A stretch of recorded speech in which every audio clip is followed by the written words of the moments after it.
My name is Agnes Juhasz. I'm a job interview specialist. I help business owners to conduct great job interviews to avoid costly hiring mistakes. I also educate candidates to do well and present themselves well to potential employers.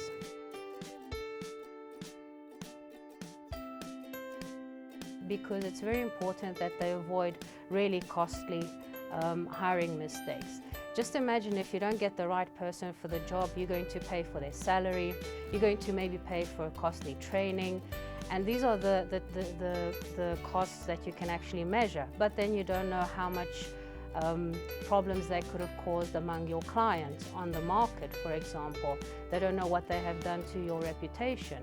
So it's very important that you screen your candidates really well, and you know how to interview them to choose really the right ones for the job.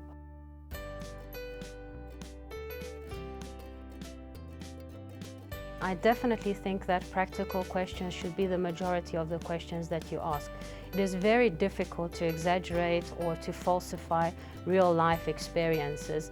And these kind of questions, which we call behavioral interview questions, when you start by asking about a typical situation. For example, explain to me how you reacted when a client was unhappy with your service, or something like this.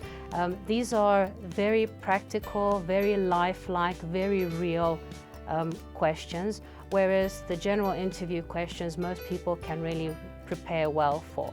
So these are the ones that you will get the honest reply from. You can see how your candidate thinks, how they analyze the situation, how they make decisions, how they learn from their mistakes. And it's actually a trend right now in interviewing that most interviewers are focusing more on the behavioral, so the practical questions, instead of just theory.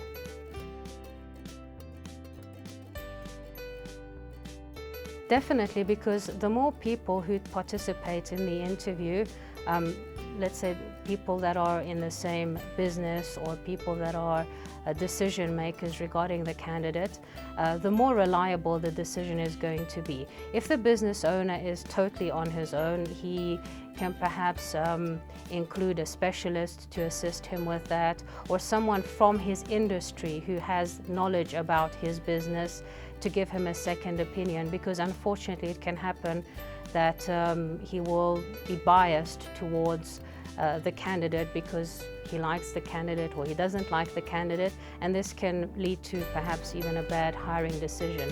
So it's always good to get opinion from other people. If there's no opportunity for that, but let's say the business owner has a team, he can introduce at a later stage the candidate to the team, so the team can also talk about, you know, how they see the personality. Is it a good fit for the company, the corporate culture, or not so good fit? So it's always good to run it by more people if possible.